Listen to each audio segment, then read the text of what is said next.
Hi ho, Harry here with the Round the Horn and the Microsoft 365 community. Our monthly visit with our analysts and contributors, and we're back for that cup of coffee. It's bright and early. Cup of coffee with Dennis. Good morning, sir. Good morning. How are you? Good. Boy, I always know it's a Friday morning because it's my cup of coffee with you. It's like this marker. Yeah. But hey, I just adore the way that you're posting frequently up to some of the social sites from a business point of view. First, let's just talk about that. You post contributions. Let's focus on LinkedIn. Tell us what your strategy in terms of business development as an MSP is on LinkedIn. Then I have a specific article on screen too. I'm gonna double click on with you. Okay. Well, specifically, we all have an electronic presence that we're trying to create and create it in a way that has money associated with that presence. And LinkedIn is definitely my number one go-to place to develop that.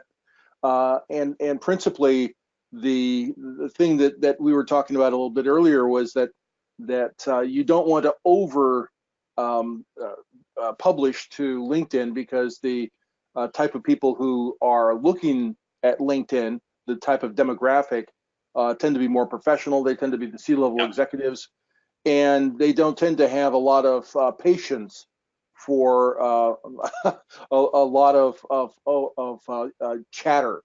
And so what we do is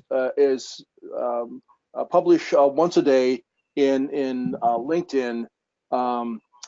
Then once a week in the groups specifically, and work with the groups so that medical groups get medical content, and insurance groups get insurance content, and that sort of thing.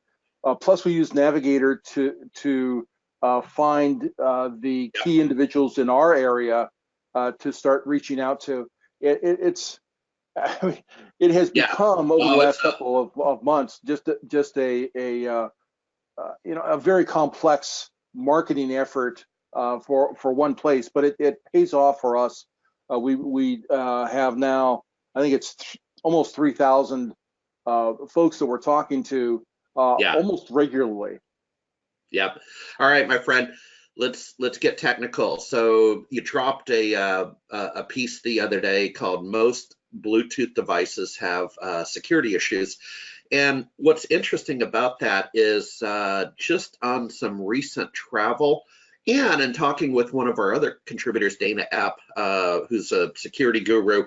I have had this talk about Bluetooth, and I quite frankly, given my druthers, I actually use an earpiece that's tethered to my mobile phone.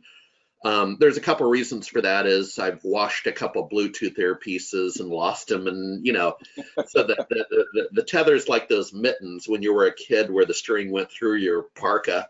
So you don't lose it. But sir, you're talking about tracking anonymous Bluetooth devices. Go.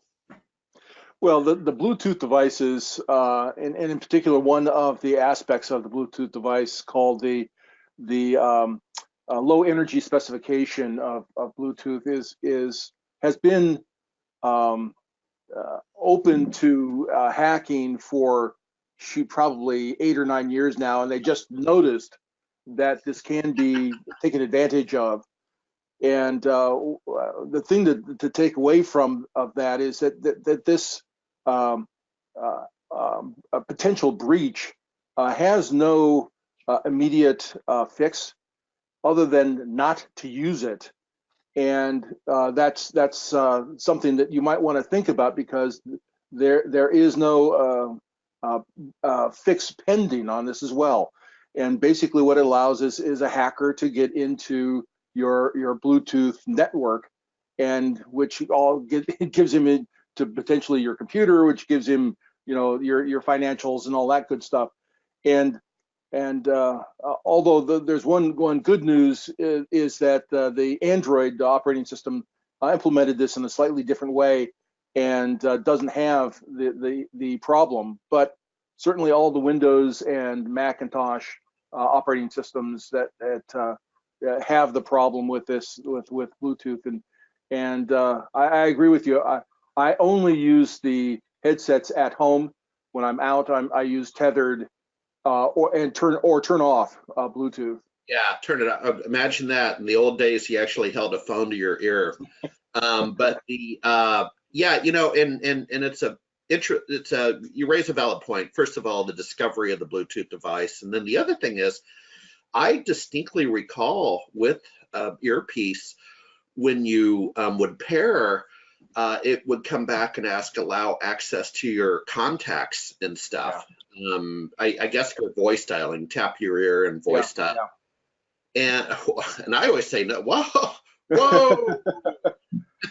Yeah, Bluetooth normally when you do the setup asks for access to basically everything that's in Outlook, and it makes good sense because it wants to interact with Outlook and be able to use it in a way that makes it very convenient for you.